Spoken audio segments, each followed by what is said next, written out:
Hi, Ken Ajoku here, and we are looking at part 2 of how to get a lot of things done in each day.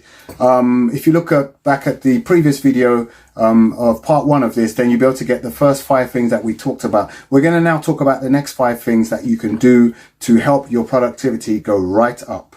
So, number 1, track your time. Track the time on each task. What I try to do with this is I've recently started setting a timer. I say to myself, right, I'm going to give myself 15 minutes to do this task. And the reason I've done this is because we tend to work better under pressure. Say, for example, you've got to go and do the school run, you've got to go and pick up the kids. So the last 15 minutes before that school run, you tend to be your fastest and most productive time. So create that pressure time by putting a timer on something. So I put a timer 15 minutes, right? I'm going to do this task in 15 minutes, even if it's going to take you half an hour. Put yourself a timer for 15 minutes and try to aim to complete that task in 15 minutes. And you will see that you'll be a lot more productive. That's number 1. Number 2, use technology. Use technology, use apps to leverage your time. Use technology to help you out. I use, for example, a program called Trello.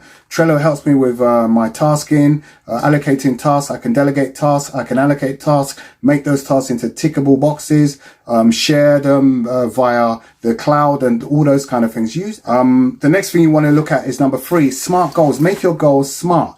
I've talked about this before. Smart is specific. Smart is for S for specific. M is for measurable. Make sure that you can measure that goal. A is for achievable. Is it actually achievable, and how is that achievable? R is for realistic, and T is for time-based. Give yourself a time or when that needs to be done, because often we try to put all these activities together and say, right, we're going to have all of these things done today. It's not necessarily that it has to be done that day, and we've given ourselves undue pressure and not focusing on the task that we should be focused on. The next thing, number 4, is choose your friends. Choose your friends wisely. Choose people that are going to help you brainstorm. Choose people that are going to help stretch your mind. People that are going to input into what you're trying to do. And the way, when you surround yourself with these positive people that are trying to lift you up and encourage you, you'll find that you'll be more productive. People won't be calling you to waste your time. They'll be calling you to check for accountability, see how you're doing, and to make sure you're on track.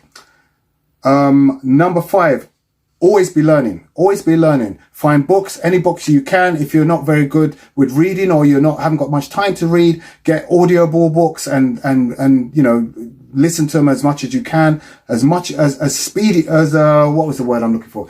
Just listen to as many as you can. Turn your car into a university. I often put my I use Audible. Use Audible by Amazon. You can put to Audible on, and it will talk the books to you. You can actually listen to those. And what I tend to do is I'll buy the book and I'll have the Audible. So I'll listen to Audible. Then later on, I'm at home or in the office, I'll go and I'll start highlighting bits in the book that stuck out to me that I want to go back over. Sometimes this might be a summary of the chapter or something like that, or some tasks that they want you to do to solidify your learning. So this is really, really key, and it's really, really important.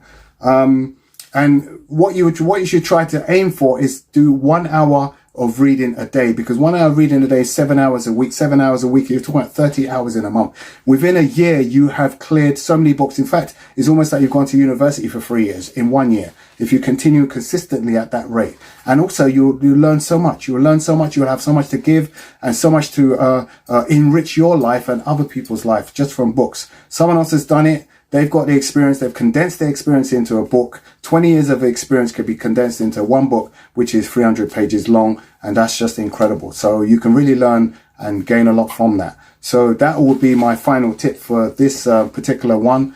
I'm going to do part 3, and part 3 will cover the last 5 ideas and strategies that you can implement to maximize your day, get the most out of your day. So that's Ken Ajoku signing out. And before I sign out, remember to comment below, share what you're learning from these videos, encourage others, like, share, and hit that notification bell. Ken Ajoku signing out. Take care. Have a very good day.